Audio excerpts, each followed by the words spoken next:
JetBlue is redesigning the cabin of its Airbus fleet. There will be new upgrades to hopefully make your trip more entertaining. Travel Alliance President Mark Murphy is here with us now with more on this. So we've been hearing about JetBlue's plan changes for a while. Tell us about what they've decided on. Well, they're going to give you high-definition seat monitors to start with, plug-ins at your seat, which are great because everyone's looking for that plug, and that should be a common thing. USB plugs, right? Exactly, yeah. So you can keep your iPad and your iPhone charged in flight, Wi-Fi from the gate all the way to where you land and connect to the other gate. So those are great improvements.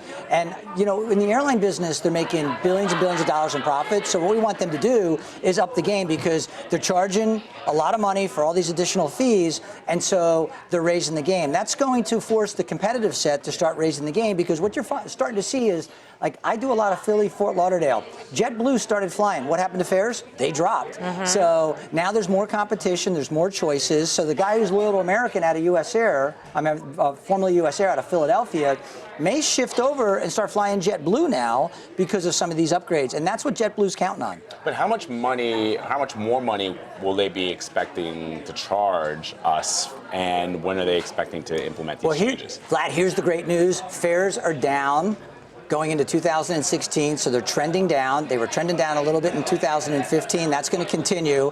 And so the reason they're making so much profit is because when you have oil at $30 a barrel, that's their number one cost.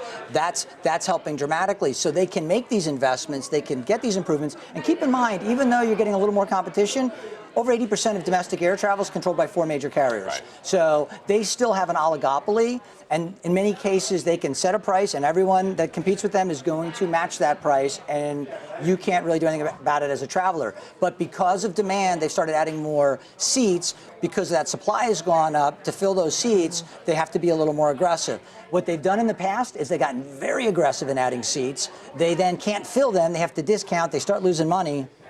And we know how that turns out.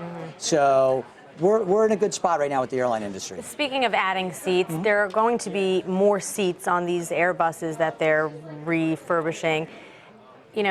Leg room is always my biggest problem. For you, and you're 5'5". Petite. Yeah. So we're going to lose 2 inches of leg room, right, with these new changes? So they're trying to get more seats on the plane, and they're trying to accommodate you with entertainment. So you're watching the TV as opposed to worrying about like how squeezed you are in the seat. Right. Now I will say that right now, as of today, JetBlue has good leg room in coach compared to some of the other carriers. So that's true. They really do. And I would actually agree, Mark, that if you're watching, because they have all the channels from the Dish Network that are available to you, you're channel surfing and you're not as worried about like, oh man, like I'm cramped into the seat. Exactly. So it's a little give and take. The other thing that the airlines are doing, different airlines, they're going with the slimmer line seats so they can actually put more in because they're not those big puffy seats, and people are complaining that they're not going to be as comfortable, etc. So again, they're finding ways to become more efficient flying, weight off the plane so they can reduce the weight of each seat.